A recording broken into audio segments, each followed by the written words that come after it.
In 1960, Brazil believed it was stepping into a new era. The Kubitschek years had transformed the country. Brasilia had just been born. Factories were producing. Cities were growing. But the bill had arrived. Inflation was climbing. Public accounts were bleeding. And millions of Brazilians had convinced themselves that the political class was rotten to the core. Into that vacuum walked a man with an unusual symbol, a broom. His message was simple enough to fit on a bumper sticker. Sweep the corruption out of Brazil. His name was Jânio Quadros. He won by a landslide, and 7 months later, he was gone. Jânio Quadros did not look like a president. His clothes were rumpled. His hair was rarely combed. His speeches were theatrical, unpredictable, sometimes bordering on bizarre. And that was precisely the point. While other candidates spoke like bureaucrats, carefully, safely, saying nothing, Jânio spoke like a man who had run out of patience, like a citizen who was furious, like someone who had nothing to lose. He promised to fight privilege, to end waste, to clean up a government that, in his words, had become a swamp, and the country believed him. In the elections of October 1960, Jânio Quadros won with the largest margin of any presidential election in Brazilian history, nearly 6 million votes ahead of his opponent. It was not just a victory, it was a statement. Brazil was tired of the old way. Brazil wanted something different. It just didn't know yet how different it was about to get. When Jânio took office in January 1961, it became clear immediately that he meant what he said. He launched austerity measures. He cut government spending. He tried to rein in the bureaucracy that had grown fat under previous administrations. He also banned bikinis on beaches, prohibited cockfighting, regulated the size of trophies at sporting events. Some of these measures were serious. Some were baffling. None of them followed a logic that anyone around him could fully explain. His allies couldn't predict him. His opponents couldn't pin him down. His own ministers sometimes learned about his decisions from the newspapers. Jânio Quadros was not governing. He was performing, and the audience was starting to grow restless. The world in 1961 was split in two. On one side, the United States. On the other, the Soviet Union. The Cold War had turned every country on Earth into a piece on someone else's chessboard. Brazil was expected to pick a side, to be a reliable ally of Washington, to stay in line. Jânio had other ideas. Jânio pursued what he called an independent foreign policy. He restored diplomatic relations with socialist countries. He criticized American positions publicly.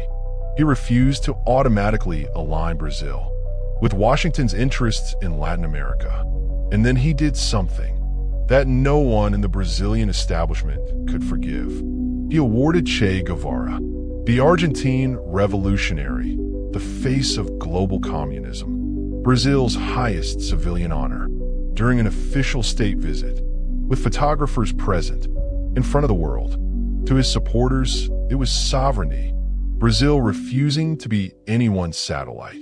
To the military, to conservative politicians, to Washington's allies in Brasilia, it was something close to treason. The room was getting smaller. The oxygen was running out, and Jânio seemed not to notice, or not to care.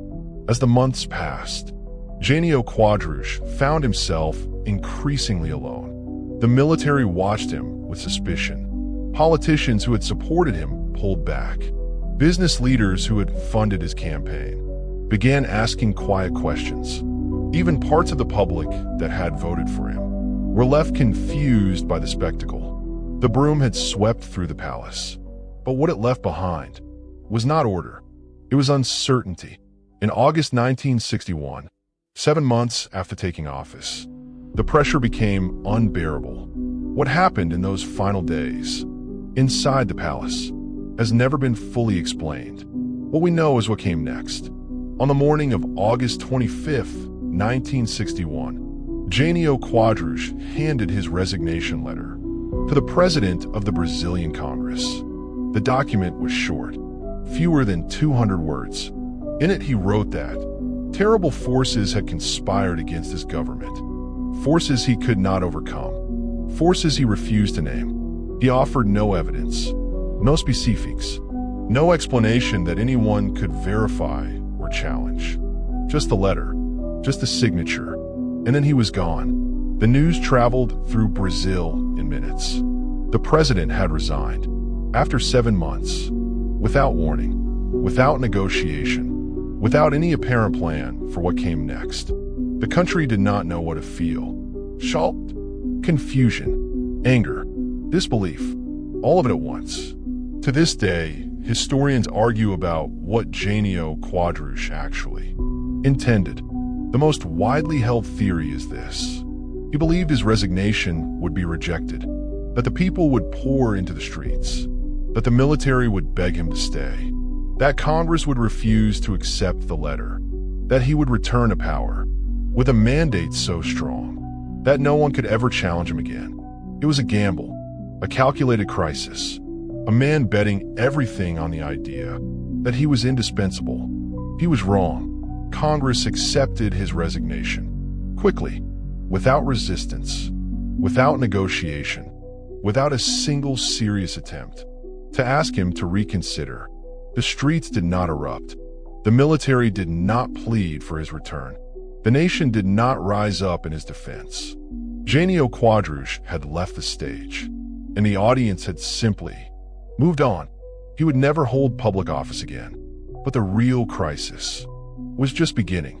Under the Brazilian Constitution, when a president resigned, the vice president took over. His name was João Goulart, known as Django, and there was a problem. At the moment of Jânio's resignation, João Goulart was on an official state visit to China, Communist China, for the Brazilian military. That detail was not a coincidence. It was a confirmation. Goulart had ties to labor unions. He had been associated with left-wing politics for years. He had served as labor minister under Vargas. And now, through a simple accident of constitutional succession, this man was about to become president of Brazil. 3 military ministers announced they would not allow it. Brazil had no president, and now it had no clear path to one. The country stood at the edge of something it had not seen before and did not know how to step back from. Jânio Quadros remains one of the most enigmatic figures in Brazilian political history, a man elected by millions, who arrived with a broom and a mandate, who made enemies faster than he made decisions, and who walked away from the most powerful office in the country. After 7 months, leaving behind nothing but questions. Was it a gamble that failed? A breakdown? A calculated exit from a situation he could no longer control? No one knows for certain. Jânio himself never gave a straight answer. What is certain is what he left behind. A vacancy, a constitutional crisis, a military on the edge of intervention, and a vice president flying back from China to a country that was already tearing itself apart over whether he had the right to land.